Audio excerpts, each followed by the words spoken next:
Bonjour, bonsoir maman, comment vas-tu? Moi je vais très très bien. Alors je te souhaite la bienvenue maman pour toi qui viens de t'abonner à cette chaîne. Alors aujourd'hui nous allons parler de quoi maman? Je entre dans le vif du sujet tout de suite car oui, ce sont des propriétés que nous ignorons hein, du lait maternel.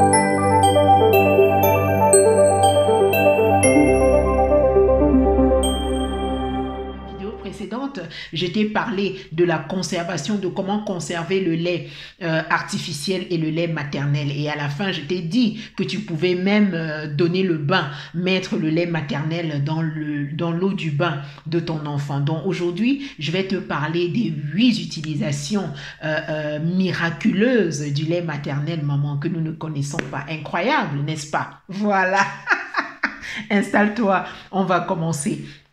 Alors, ici, sur cette chaîne maman, on parle de petite enfance, on parle de parentalité, on parle de formation dans le domaine de la petite enfance. Et je rappelle ici que la petite enfance, c'est de la naissance jusqu'à l'âge de 6 ans. 0-6 ans. D'accord, maman? C'est ça, la petite. Alors, aujourd'hui, nous allons parler du lait maternel, encore une fois de plus. D'accord, maman? Les 8, comment dire ça, utilisations miraculeuses du lait maternel. Attention, ces utilisations là ne veulent pas dire qu'on substitue le médecin. Hein? Non, non, non, non, non. Attention, d'accord? Je vais te donner 8 utilisations que tu peux faire avec ton lait maternel. D'accord, maman? C'est très important. Déjà, dans un premier temps, tu peux l'utiliser pour traiter la conjonctivite de ton enfant.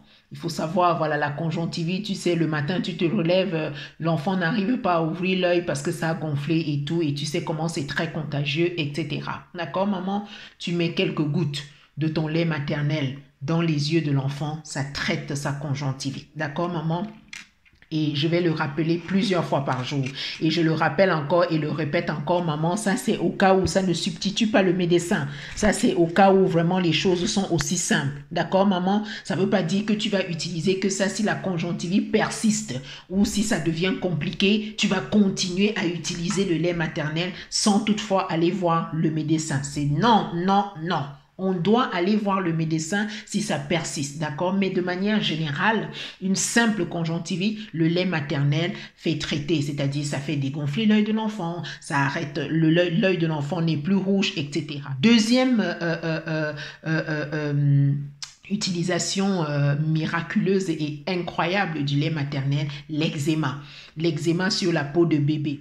Tu mets sur le coton, tu mets sur quelques compresses, d'accord, sur les compresses et tu tapotes sur les parties où il y a l'eczéma de l'enfant, tu tapotes sur ces parties-là, sur le corps de l'enfant ou alors tu mets dans l'eau du bain de l'enfant. D'accord, maman? Tu mets également dans l'eau du bain de l'enfant. Mais attention, avant de faire toutes ces pratiques-là dont je suis en train de dire, tu dois tirer. Tu tires ton lait avant, d'accord? Tu le mets dans un bol pour pouvoir faire ce que je suis en train de dire là, d'accord, maman? Donc, c'est ça. Avant de continuer, je me présente. Si tu ne me connais pas, toi qui tombes sur cette vidéo parce que quelqu'un a partagé, tu tombes dessus pour la première fois.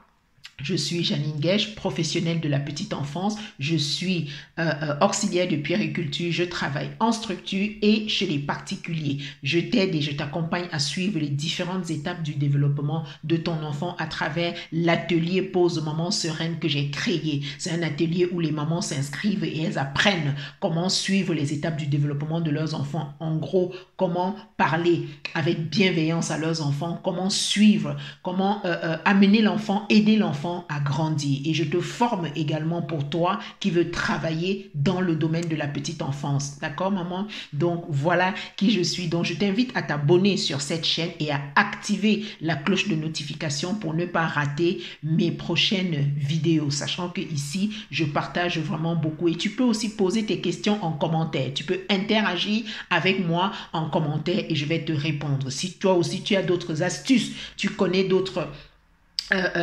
utilisation miraculeuse et incroyable du lait maternel, tu postes également. Ça va aider d'autres mamans lorsqu'elles vont tomber sur cette vidéo. D'accord, maman? Donc, voilà, je t'ai donné la deuxième utilisation.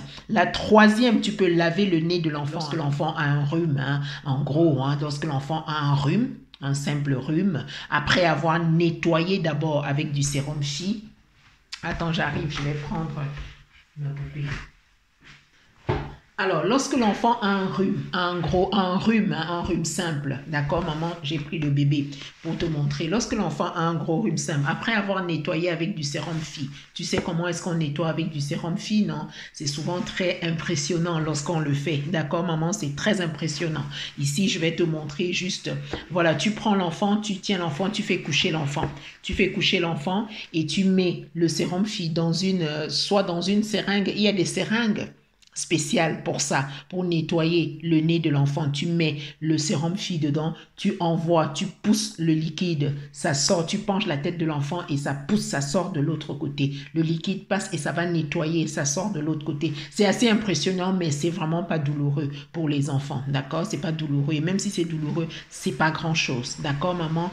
Donc tu fais ça. Après avoir nettoyé le nez de l'enfant avec du sérum Phi, quand tu as fini de nettoyer, tu prends le lait maternel, quelques gouttes, tu mets toujours sur les seringues ou tu places quelques gouttes comme ça dans tu mets quelques gouttes dans le nez de l'enfant et le rhume de l'enfant va disparaître dans quelques jours et puis ce sera tout. Encore une fois, quand c'est un simple rhume, je dis bien enfin c'est pas un traitement, je veux dire ces utilisations de ton lait maternel miraculeuse et incroyable là, la nature est bien faite, ça ne veut pas dire que ça substitue le médecin, c'est-à-dire que tu ne vas pas faire que ça si ça persiste. Si ça persiste, tu amènes l'enfant voir le médecin. Tu amènes l'enfant à l'hôpital. D'accord, maman? C'est très important. Ce n'est pas dit que tu vas faire que ça, que ça. Non, non, non, non, non. Et la quatrième utilisation, c'est l'acné. Quand l'enfant a l'acné, par exemple l'acné du nourrisson, d'accord? Tu peux traiter l'acné du nourrisson avec, tu prends le coton ou la compresse, tu mets le lait, tu imbibes bien de ton lait maternel et tu mets sur l'acné de l'enfant, tu mets sur l'acné de l'enfant, tu mets sur l'acné de l'enfant et ça fait disparaître l'acné. Et la cinquième utilisation du lait maternel, maman, les crevasses au bout de tes seins. Pour certaines personnes, certaines mamans, quand elles allaitent, elles ont des crevasses. C'est-à-dire, c'est des plaies qui sortent sur ton mamelon, là. Tu vois, le mamelon, sur les mamelons, le bout du sein, là. Les crevasses, là, c'est ça qu'on appelle les crevasses. D'accord? Tu peux prendre quelques gouttes de ton lait. Tu mets dessus, tu mets le lait. Et il faut savoir que le lait maternel a des propriétés cicatrisantes. Le lait maternel a des propriétés cicatrisantes. Donc, tu mets dessus, tu mets dessus, tu mets dessus, ça cicatrise facilement. Et le sixième point, la sixième utilisation du lait maternel, tu peux également l'utiliser pour la poussée dentaire de l'enfant. La poussée dentaire, tu sais, à la poussée dentaire, les enfants, puisque c'est la dent qui perce la mâchoire, qui est en train de sortir, elle perce la mâchoire, donc ça fait très mal. Qu'est-ce que tu fais? Tu prends comment on appelle ça? Ce qu'on appelle la couche carrée au pays. Tu vois, non, les couches carrées, là, ici on appelle le lange. C'est le lange, ici ça s'appelle comme ça. Mais au pays, nous appelons ça couche carrée. Donc tu prends ça, par exemple, hein, tu peux prendre autre chose, mais je te montre pour t'expliquer ce que tu peux prendre un tissu propre. D'accord? Mais c'est mieux quand même celui-là. Tu fais un nœud au bout, tu fais un nœud au bout, tu trempes bien dans le lait maternel. Tu trempes dans le lait maternel, tu mets ça quelques minutes au congélateur et tu enlèves, lorsque l'enfant a des douleurs, tu lui donnes. Tu lui donnes, il va mâchouiller, ça va le calmer déjà. Le lait maternel qui est dessus, ça va vraiment beaucoup l'apaiser et le calmer pour la poussée dentaire. D'accord, maman? Ça, c'est le sixième point. Et la septième utilisation du lait maternel, c'est pour traiter l'érythème fessier, les fesses rouges. Érythème fessier, c'est des fesses rouges. Tu sais, lorsque tu veux changer le bébé, tu lui enlèves sa couche et tout, et tu trouves qu'il a les fesses rouges. L'érythème fessier, c'est ça en fait. Les fesses rouges. Tu finis de nettoyer l'enfant bien. Tu nettoies lorsque tu le changes et tout. Tu prends une compresse, tu mets le lait maternel dessus et tu tapotes la partie rouge, les fesses rouges sur l'érythème fessier. C'est très bien également. Ça traite l'érythème fessier. Et le huitième Et le huitième, pour finir, c'est le soin du cordon ombilical. Tu sais, le cordon ombilical du bébé. Lorsque tu viens d'accoucher, le cordon, la partie où on a coupé hein, à la maternité, à l'hôpital, hein, le cordon ombilical, là, la partie là où l'enfant, voilà, ce qui permet l'enfant de se nourrir, etc., de passer, voilà. Le cordon ombilical, c'est ça en fait. On coupe. Dès qu'on a coupé ça, après, il y a le petit bout là, effectivement, il y a le petit bout qui tombe. Et quand ça tombe, avant que ça tombe, tu fais toujours les soins régulièrement. Ça tombe très souvent entre, voilà, 5-6 jours, une semaine, voire 10 jours maximum, ça tombe. Et le lait maternel va aider vraiment à vite cicatriser la partie du cordon ombilical. Donc voilà, si toi aussi tu as d'autres secrets ou tu as d'autres utilisations incroyables du lait maternel, dis-le en commentaire, ça va aussi aider d'autres mamans. Et je t'invite à t'abonner à cette chaîne et à activer la cloche de notification pour ne pas rater mes prochaines vidéos. Ici, on parle de la petite enfance. Ici, on parle de formation. Ici, de formation dans le domaine de la petite enfance. Ici, on parle de parentalité.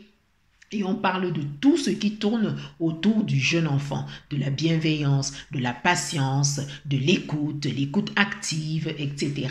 Sur ce, je te souhaite de passer une excellente journée ou une très belle soirée suivant ton fuseau horaire. Et je te dis à très bientôt pour une nouvelle vidéo. Parce que l'enfant peut avoir des diarrhées, l'enfant peut avoir vraiment, et c'est pas très bien, franchement. Donc aujourd'hui, nous allons parler, je vais te parler de comment conserver le lait de ton bébé. Alors, déjà